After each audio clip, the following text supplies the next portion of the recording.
Now, let me introduce you to Sten Olsson. After graduation as MSc in Pharmacy and postgraduate studies at Uppsala University, Sweden, he became one of the original staff members of the Uppsala Monitoring Center in 1978.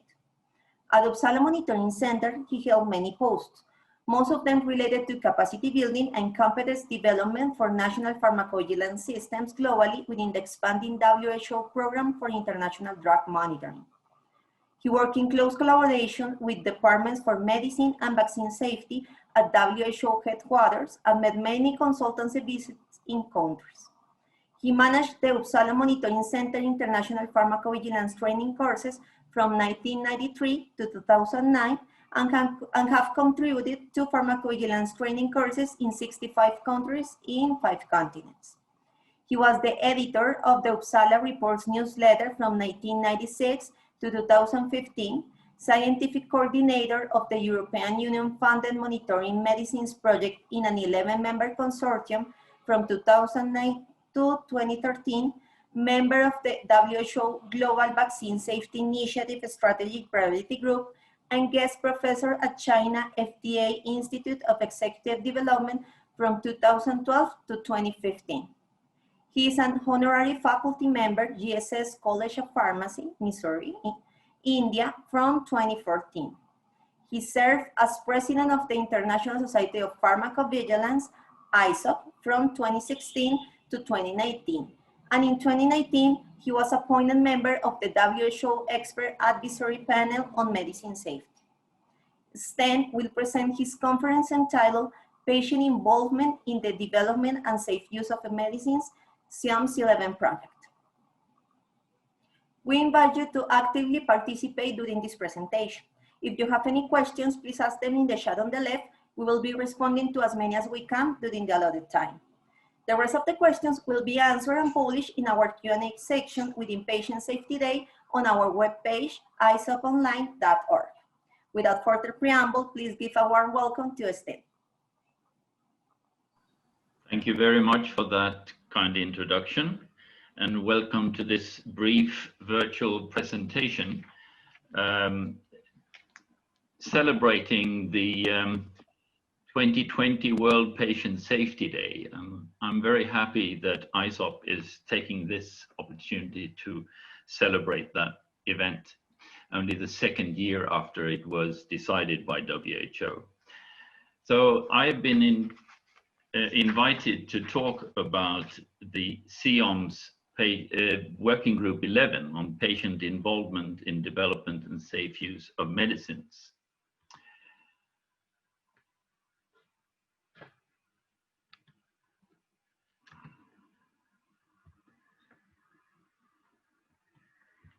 And it seems my screen is not moving.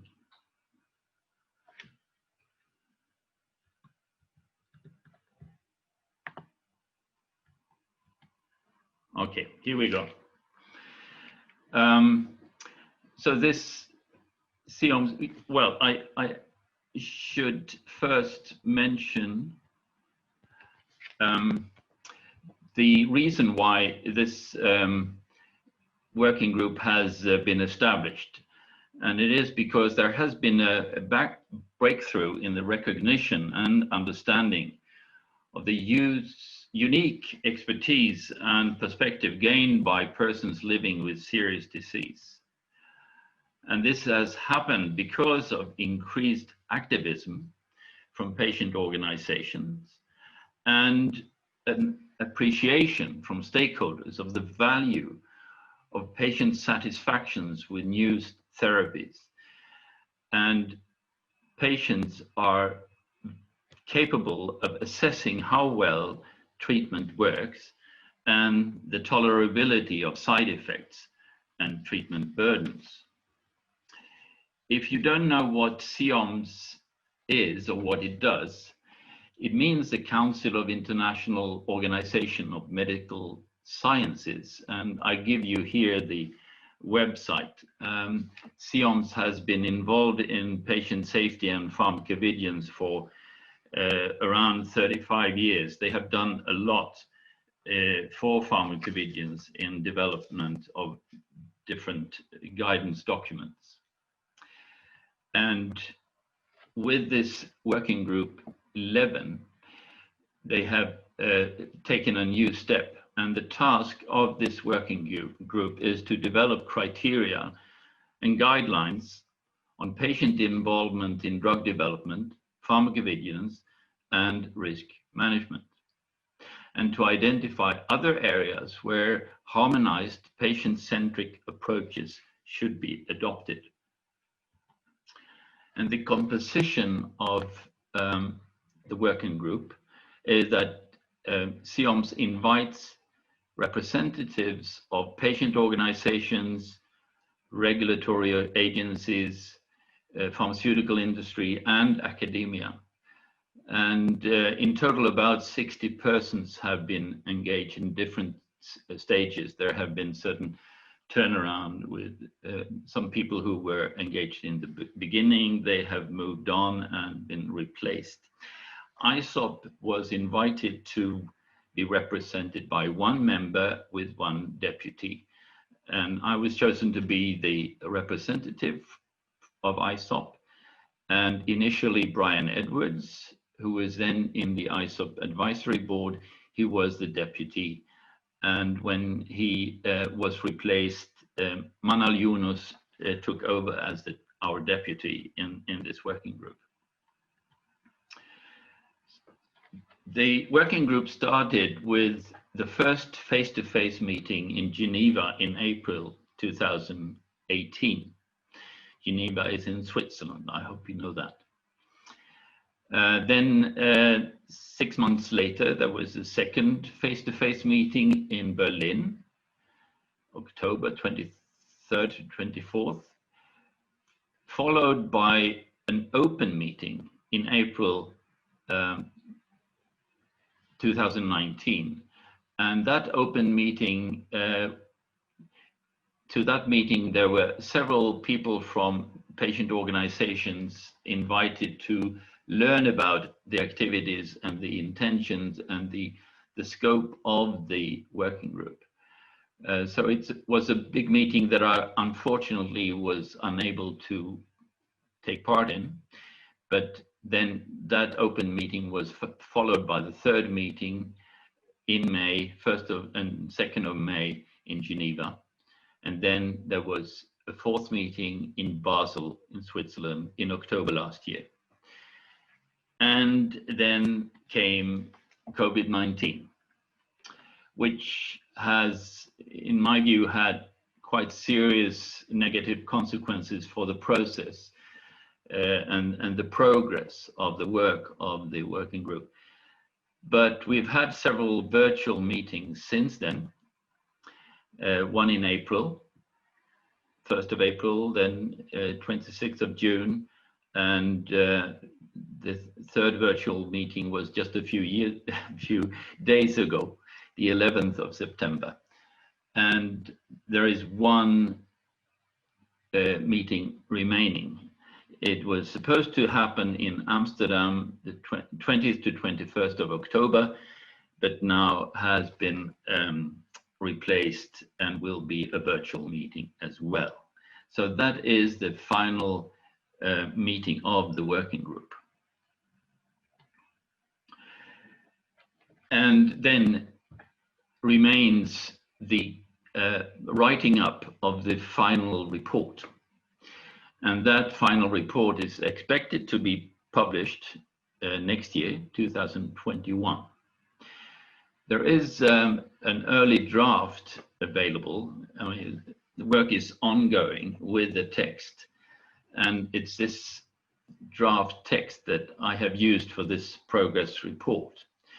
But since this is work in progress, I will not go into any details. I will just give you the general overview so you can have an understanding of the content of the report that will be published next year. And unfortunately, you will have to wait until it's published, until you find out of the details. Because the draft text may be changed, can be expanded, can be reduced, before the final report is agreed. So it's not fair of me to go into the details. So I'll give you the chapters and their titles, and obviously it starts with an introduction. Oh, I should say also that there are two main sections. One is pre-marketing and the other section is post-marketing. And after the introduction, we have a chapter on the landscape of patient engagement in the development and safe use of medicines. And this provides the reader with an introductory background, addressing the history and current landscape of patient engagement in the development and safe use of medicines. Next chapter is about guiding principles for patient engagement. And this sets the stage for planning and undertaking patient engagement activities by discussing a set of guiding principles for patient engagement.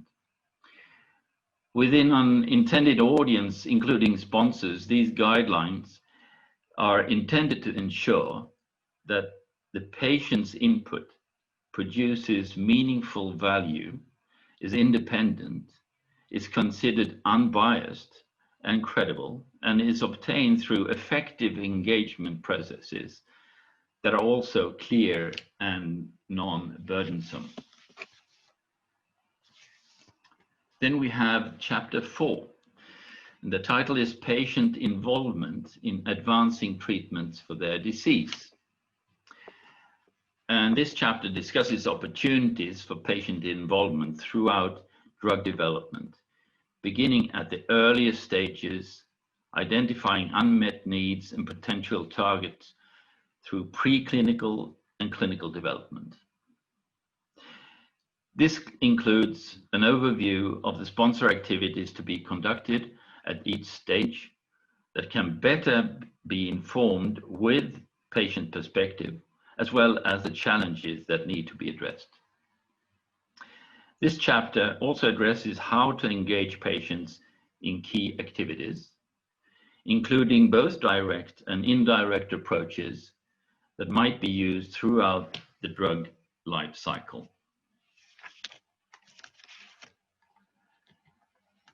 Then we come to the post-marketing section.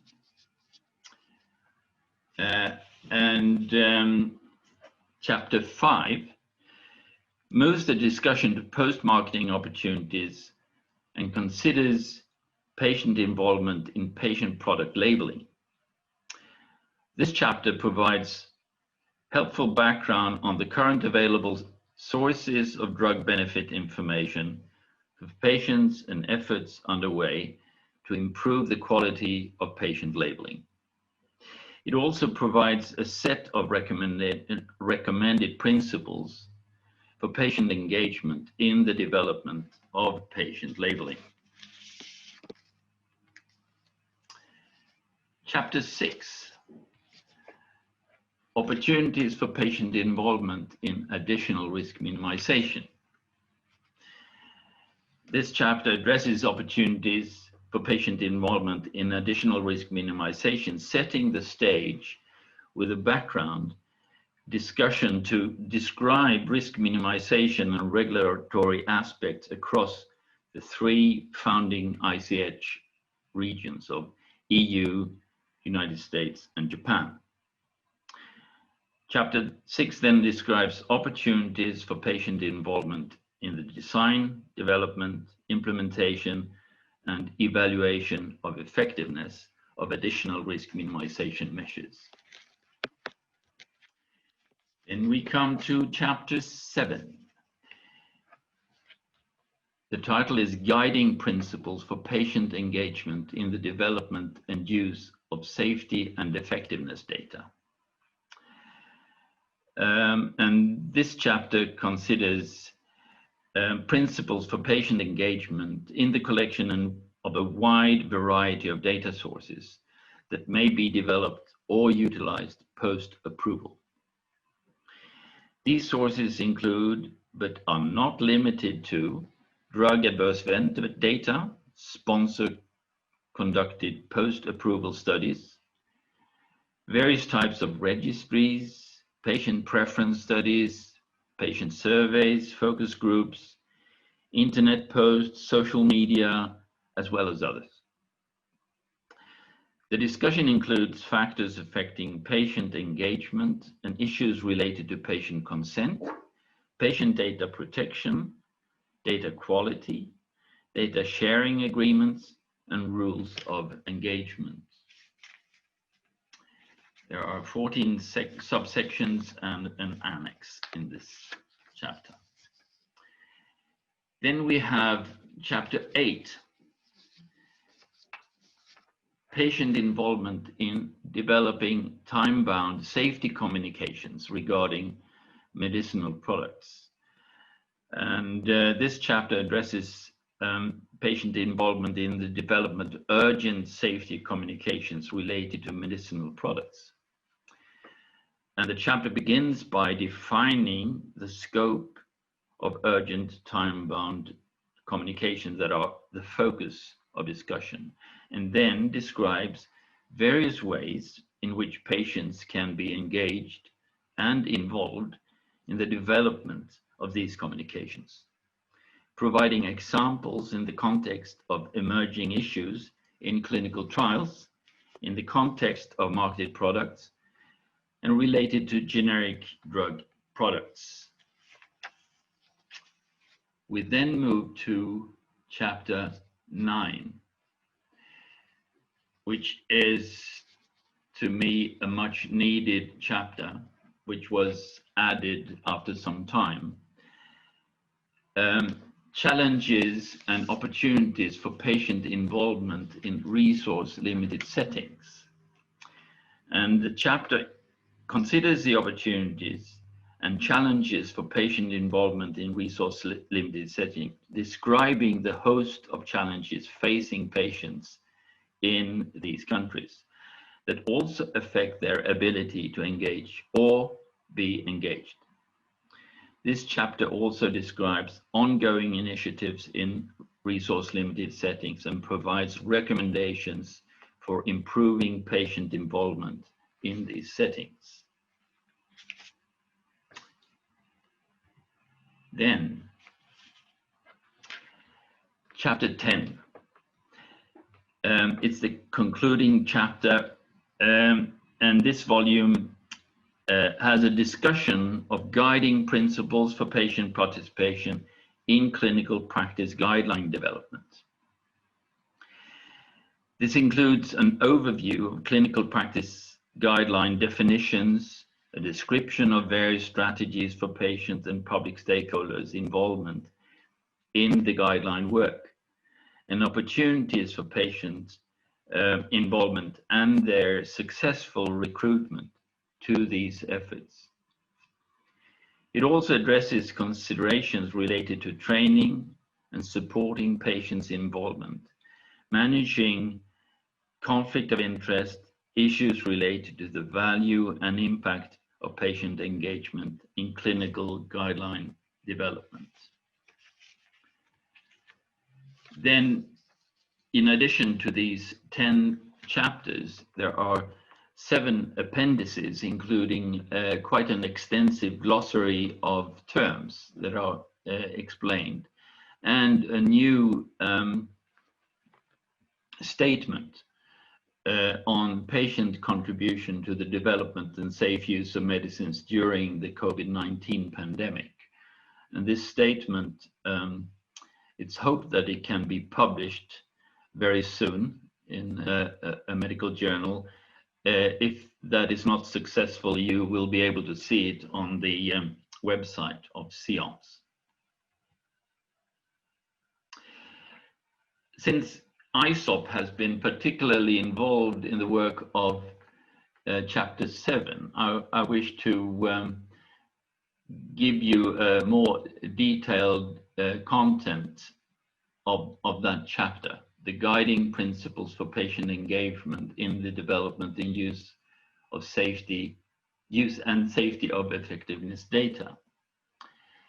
Here you can see we have a number of sections: executive summary, introduction, current involvement, environment, data linkage, sharing of data and rules of engagement between patients and industry, patients and healthcare professionals, patients with other patients and patient organizations, patients with academic and government researchers, the patient's perspective, which is still not written, gaps, needs, and untapped opportunities, challenges, social media, establishing its reliability, its value, and guard against manipulation, training needs, including capacity and capability, the patient's voice at the intersection of a US regulatory revolution, vulnerable populations, future directions,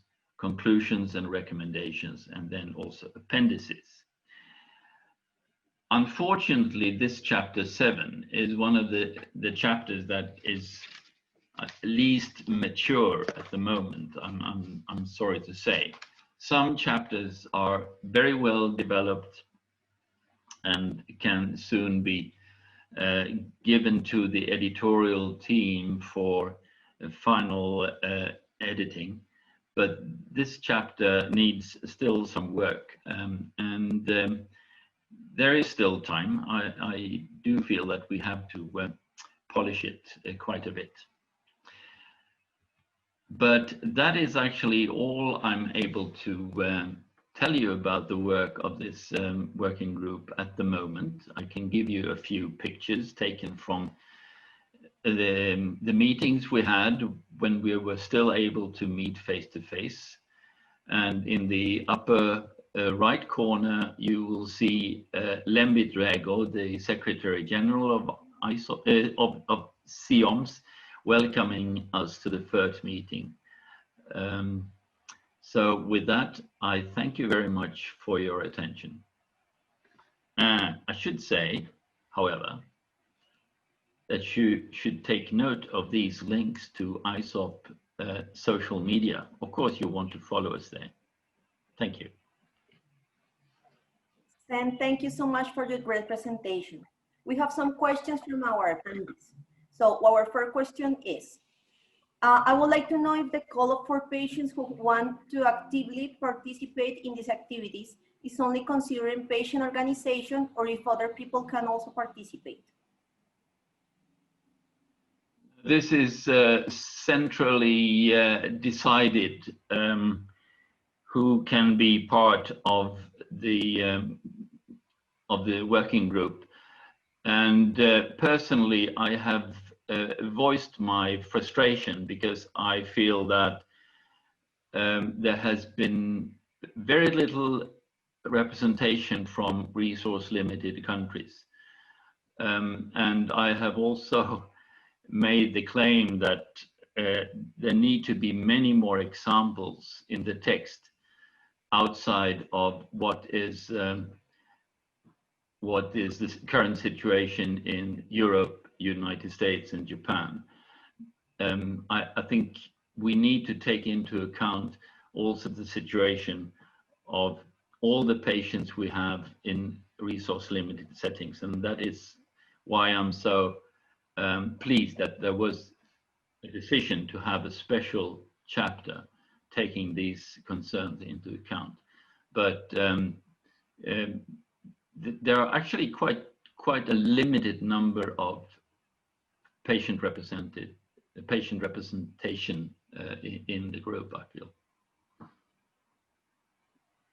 Our second question is this report also included medical devices, or is the focus only on medications? It's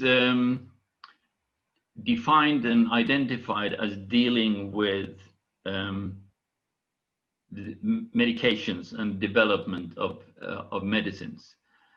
But I would say that all the issues are also relevant for the development of medical devices, although it's not specifically stated in the text. I think it's still of value when we are considering that kind of development. And I'm pleased to see that also in ISOP now we have more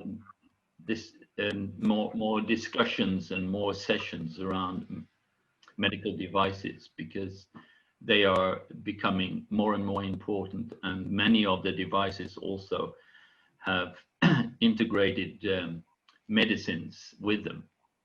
So it's very hard to distinguish between the two. Okay.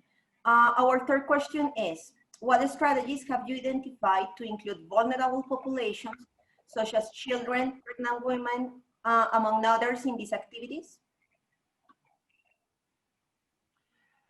Yeah, this is of course a very challenging task to discuss how to include vulnerable populations. There are very many vulnerable populations. There was last year an interesting article in Therapeutic Innovation and Regulatory Science, the DIA journal, discussing vulnerability in clinical research. And they listed in that article 15 different main groups of vulnerable populations. Among them, of course, women and children, but also people living with disabilities and patients in emergency situations and so on. So there are very many such groups, and it will not be possible in this context to discuss in detail how they could be involved in the process. I think we will only give some examples, and unfortunately that will not be the focus of this chapter or the report. Okay, so thank you so much for your answers, Sten. We have a lot of questions, but due to the schedule, the rest of the questions will be addressed at the webpage. Thanks again for this very interesting presentation.